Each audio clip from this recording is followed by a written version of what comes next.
যশোর ব্যয় কর্তৃক আয়োজিত আজকের এই রক্তদান কর্মসূচি। এই কর্মসূচি উপস্থিত সমাজের সভাপতি এবং অন্যান্য সমাজের নেতৃবৃন্দ সকলকে আমার উপস্থিত জেলা বিএনপি এবং তার অঙ্গ সহযোগী সংগঠনের সকল নেতাকর্মীদের আমার সামান্য শুভেচ্ছা।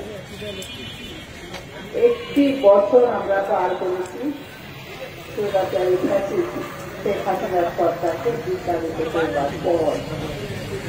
দীর্ঘ ছোট বছর আমরা রাজপথে থেকে একটি গণতান্ত্রিক বাংলাদেশ নির্মাণের জন্য লড়াই করেছি এবং নির্মম নিশ্চয় ফ্যাসিস্টের যে নির্যাতন শেখ হাসিনা নির্যাতন সহ্য করে প্রায় 1000 ছাত্র জনতার রক্তদানের মধ্যে দিয়ে এবং 2000-এর উপরে যারা আহত হয়েছেন সকলের ত্যাগের বিনিময়ে আমরা স্বৈরাচারকে করিয়ে দিতে সক্ষম হয়েছি।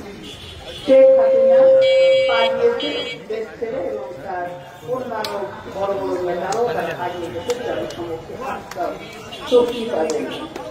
আজকে জাতীয়তাবাদী দলের বিভিন্ন যে কর্মসূচি তারই একটি অংশ হিসাবে জুলাই অভ্যুত্থানের শহীদদের স্মরণে বিভিন্ন কর্মসূচি অনুষ্ঠিত হচ্ছে। তার অংশ হিসাবে আজকে এই রক্তদান কর্মসূচি। জাতীয়তাবাদী দল সবসময় বিশ্বাস করে যে রাজনীতি হচ্ছে মানুষের জন্য শুধুমাত্র ক্ষমতা দখলের লড়াই নয়, মানুষের গণতান্ত্রিক অধিকার নিশ্চিত করা, মানুষের মানবিক অধিকার, সামাজিক ন্যায়াধিকার নিশ্চিত করা এবং স্বাস্থ্য শিক্ষা সহ সকল যে সাংবিধানিক অধিকারকে নিশ্চিত করা। এবং এই কারণে মানুষ যোগদানের জন্য জাতীয়তাবাদী দল সমস্ত সংকটের সমস্যায় জনগণের পাশে দাঁড়ানোর চেষ্টা করেছে। যারা রক্তের অভাবে চিকিৎসাতে বঞ্চিত হবে তাদেরকে এইভাবে আমরা সহায়তা দিয়ে থাকি। তারই একটি অংশ হিসেবে যশোর জেলার ব্যাগ বিভিন্ন ক্যাম্প, বিভিন্ন মেডিকেল ক্যাম্প করে তারা চক্ষু যে রোগী তাদের চিকিৎসা দেওয়া, অন্যান্য বিভিন্ন অর্থোপেডিক, হার্টের রোগী সকল প্রকার রোগীদের চিকিৎসা বিনা পয়সায় সহায়তা দেওয়ার জন্য বিভিন্ন মেডিকেল ক্যাম্প এর মধ্যে করেছে। এইভাবেই আমরা চেষ্টা করি, আমরা ক্ষমতায় থাকি আর না থাকি জনগণের পাশে আমরা আছি এবং মনে করি আমরা জনগণের একটি অংশ। আমাদের নেতা বলেছেন আরো বেশি করে জনগণের সেই মিশে যান এবং সেই কারণে শেখ হাসিনা তার সব বাড়িয়ে গেল।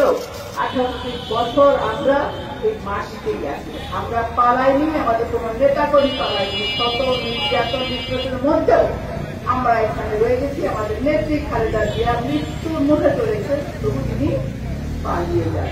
এটি শক্তি তৃণমূলে বিএনপিতে শিকড় গঠিত আছে, তাই আমাদেরকে লড়াইয়ের শক্তি দিয়েছে। আমরা আগামীতে একটি গণতান্ত্রিক বাংলাদেশ নির্মাণের জন্য যে অধিকার তাই লড়াইয়ের রাজপথে সামিল থাকবো এবং দ্রুত একটি নিরপেক্ষ নির্বাচনের মাধ্যমে গণতান্ত্রিক সরকার যাতে প্রতিষ্ঠা হয় সকলকে সেই দাবি তুলবার জন্য আমি আহ্বান জানানো বক্তব্য সুস্থ জীবন একই সঙ্গে আজকের এই রক্তদান কর্মসূচি শুভ উদ্বোধন।